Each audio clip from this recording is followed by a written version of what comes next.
Good evening. It's still January 15th, 2017, 10 p.m. Um, and you can still see me wearing this.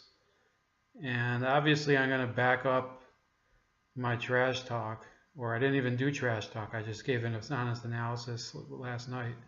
Um, it's tough every year. I've been watching this team for as long as I've been watching football since probably 1992. Um, and it's over again. We lose to a team that we've lost to a lot of times in the playoffs, Green Bay. I remember beating them in the playoffs as a kid, 1994, 1993, and 1995, I believe. Um, and it doesn't get any easier every time. Um, I was actually standing next to somebody. I'm not going to give any um, indication who it is, but he actually grew up and became a Cowboys fan watching this team lose in 1967 two times to the Packers in the NFL championship game. That was back when the NFL and the AFL used to play the Super Bowl together, so it was technically the championship, the final game of the NFL season, or the NFL playoffs. That would make you the NFL champion. So he watched on December 31st, 1967, and January 1st, 1967. So almost a year apart. Just these heartbreaking losses. Have to give the props to Aaron Rodgers. It wasn't the big blowout that looked like it was going to be at the end. And I think Dak Prescott showed that he has the mettle and the mental toughness to be a playoff quarterback in the future. I think Zeke Elliott also showed that. They had one turnover over the game. It was a bad turnover. It could have actually brought them a lot closer a lot earlier. But they did battle back to tie it, and then they tied it again. And it's sad. I'm not crying today. I mean, I actually got a text for somebody to come over next Friday and cry in the soup. So if you're watching out there, you know who you are. Cut up them onions, and I'll go do it. I don't care. I've lived through an entire life of being called a bandwagon for rooting for this team, and I don't care if I'll be called a bandwagon for the rest of my life, because it symbolizes to me this is a team that, as much as it's the glitz and the star power of Texas and the excess and the cocaine of the 90s and everything, and just the arrogance of it. There's something special about every fan base. There's something special about being a Dolphins fan. I know a few Dolphins fans, about Jets fans, who I respect very, very much. But I'm not gonna change anytime. I don't expect them to change anytime soon. I mean, I welcome any of their support. I welcome any of their hate. And this game, it's sort of every team thinks that they just get fucked by the NFL a different way. If you think you're that way, I mean, New England fans, they now, because of Deflategate, they have a legitimate case that they're just getting screwed by the NFL, with all their rulings and their back and forth and everything. This is the last video, at least this weekend. I don't know about next weekend about football. It must suck for you political people to watch the football videos if you were expecting a political video again, which you're going to get another political video tonight. But it's going to suck for the football people if you did enjoy this, which you probably didn't, unless you're a Cowboys fan. It's going to suck for you because the football season's over for many people. It's over not just for Dallas fans. It's going to probably be over. It's over for, let me see, 7/8 of the league already as of later tonight. You're going to see a lot of people just transfer their loyalties, their temporary loyalties, to a different team over the next 2 weeks. And it's hard for me to do every year. It was hard for me last year to suffer through an awful train wreck of a season where Jerry Jones, the grinning bastard, didn't even plan for a contingency where Tony Romo would get injured. Now this year, I have to hand it to Jerry. He's improved the team very much, but you need a team that is stronger on penalties, and a defense that is much more disciplined when it comes to just not getting offside and getting called for penalties. And I understand. People were sending me texts throughout the game. Why are you so hard on them? It's Aaron Rodgers. He does this to everybody. I don't give a fuck if it's Aaron Rodgers or if it's the second coming of Joe Montana. Because at the end of the day, if you allow your team, and as fans, if you allow your team to get away every year, oh, it's only Joe Montana. I mean, he beats us every year. You know, that's the way it was when I was a little kid. It's only Steve Young and Jerry Rice. It's only Brett Favre and who was it? Antonio Freeman. That's the way you start losing your pride as an organization. I don't care if it's Aaron Rodgers. I don't care if it's Antonio Brown and Ben Roethlisberger. Once you lose a game, you can't take it lightly. And it's a mentality that I think is, it depends what team you play for. Look, yesterday Houston got knocked out. I think for them it's sort of become a routine. They get into the playoffs after playing a weak division. Usually their best competition is Indy. That could change soon with Tennessee coming up. And yeah, they just usually leapfrog the first team that they play, the weakest wild card team, and then they get their heads caved in by New England. Look, that can't be the norm, and I don't want it to be the norm with the Cowboys and the Packers. I don't want to see. There is nothing worse than losing to the same team every year. It's the same. Look, I know people who are Boston Red Sox fans. They had the same experience year after year against the Yankees. Now, it made it that much sweeter when they did beat the Yankees, but it doesn't matter. At the end of, in the end, you have to talk about all time. There's always these teams that you just can't let go of those losses that you had to them. San Francisco, you have Green Bay, you have Pittsburgh, 2 Super Bowl losses to them. So that's something we can't go and concede to them. We can't just let it go because Aaron Rodgers played a better game. Now there were a couple plays that I thought that shit penalty at the I think it was in the first quarter or the second quarter where they called some sort of unsportsmanlike conduct for substitution that didn't happen. You know, they pulled that completely out of their asses.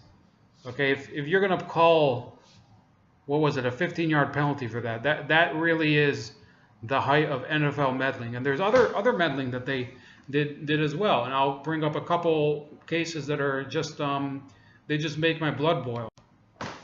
Look, you got this Geronimo Allison, Green Bay rookie receiver, played in today's game even though he had a marijuana arrest last month.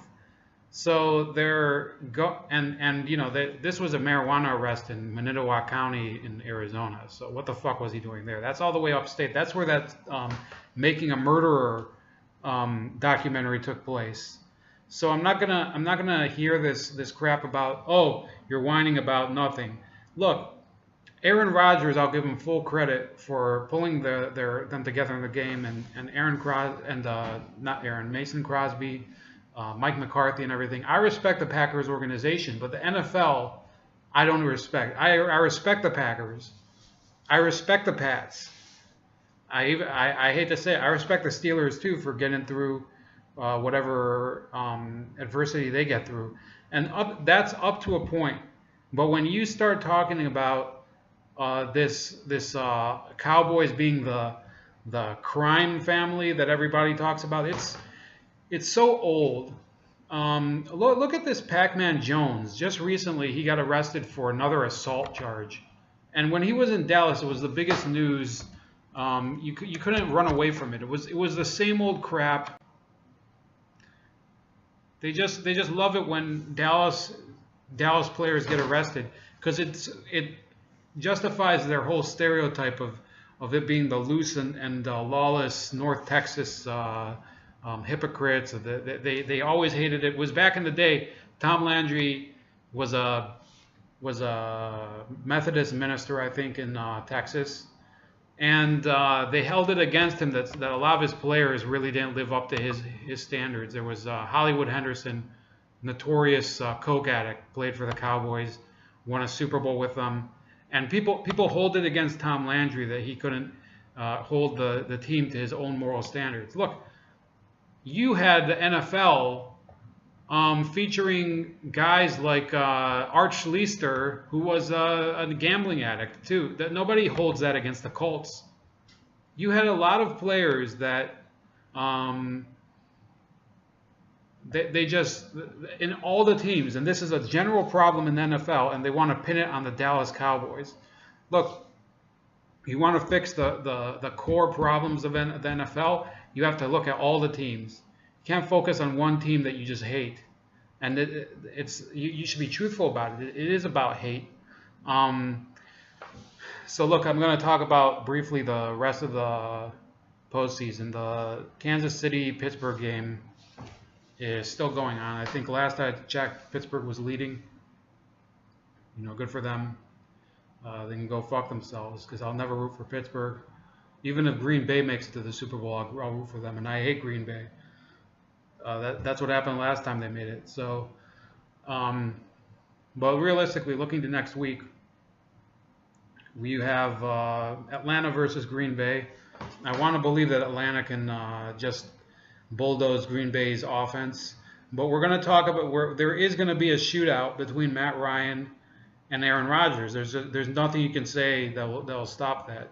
We're talking about two premier quarterbacks, and one of them's already won a Super Bowl, and the other one is on the cusp of it, and has been for years. This problem that Matt Ryan had under Mike Smith, where they couldn't get over the hump. Look, they got pretty close a couple times.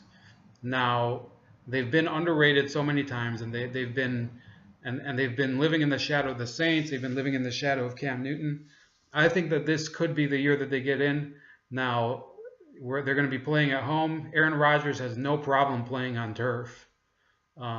He's going to still have Devontae Adams. He's going to still have Richard Rodgers. He's going to still have himself. And, I was skeptical that said that one player could make such a difference. Now I'm not as skeptical. And I think there was an issue of mistakes that Dallas made that allowed Rodgers to get to that lead, but they did squander the lead, and they did get to Rodgers. So I'm not ready to put a prediction in next week in the Falcons Packers game. I am going to predict though that New England is going to make it to the Super Bowl. It's just too hard to pick against a team where all cylinders of the game. They're firing on all cylinders. They're firing on defense. They're firing on special teams. What was it? Deion Lewis yesterday had a couple great returns and amazing play all around as a three-phase player. How can you compete with that? So I am going to pick New England to make it to the Super Bowl right now, and that's it. And it's going to be a hard off season because you don't know what else you can improve. The secondary is much better than it was last year. The pass rush has to be improved. You have to improve just the general discipline. You have players again. I want to say this to Stephen A. Smith. Your whole premise the entire year that Dallas is the disaster waiting to happen. What was the disaster today? It's a disaster waiting to happen. Your whore sister. That's what it is. I don't want, and it sounds immature for me to go personal on this, but honestly, fuck you. You've been crowing about this the entire season, and yeah, we've been knocked out, but we're gonna be back next year. We're gonna be back the entire season, and everything that you get wrong from now on, Stephen A. Smith, we're gonna shove it in your face, and we're gonna. You are the disaster waiting to happen. Your whole career is a disaster waiting to happen. Your show is just taking a nosedive. We're not going to be watching anymore. And you're such a sanctimonious piece of shit talking about all these people that we don't give a fuck who you know. You've never done anything. Everybody else that you know has done something. You know, I gotta turn off this other thing because they're showing Obama with LeBron James, which is extremely distracting. But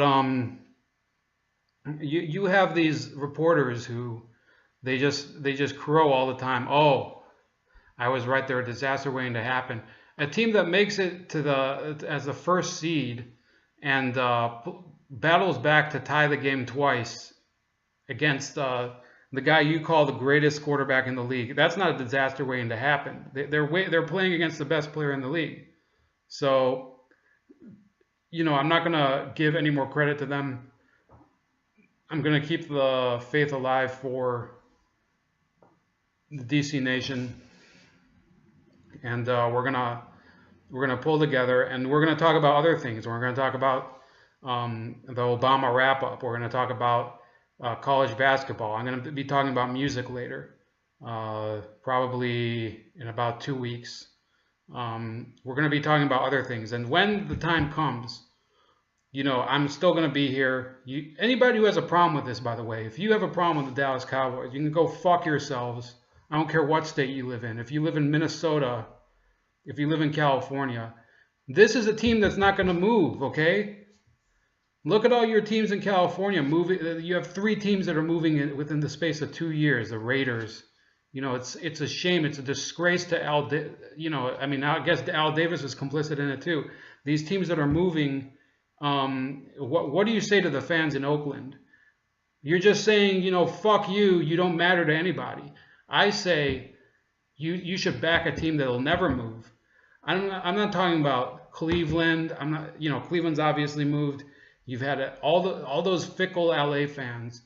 You should come pay homage to the one team that's never going to move ever, and that's the Dallas Cowboys. And screw the NFL. We are the NFL. Our fans make the NFL. We keep the ratings up. This league has been a train wreck this entire year.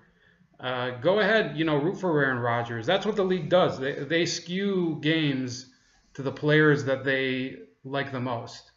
It used to be Tom Brady, and now it's Aaron Rodgers, and it used to be Eli Manning, and it used to be, back in the day, it was Peyton Manning even. That's how they create headlines, and we're not about that. We're about staying loyal to the same star, the same team, the same Tom Landry hat, and it's bold like a leopard, bold like a cowboy. 2017, and we'll see you around the bend.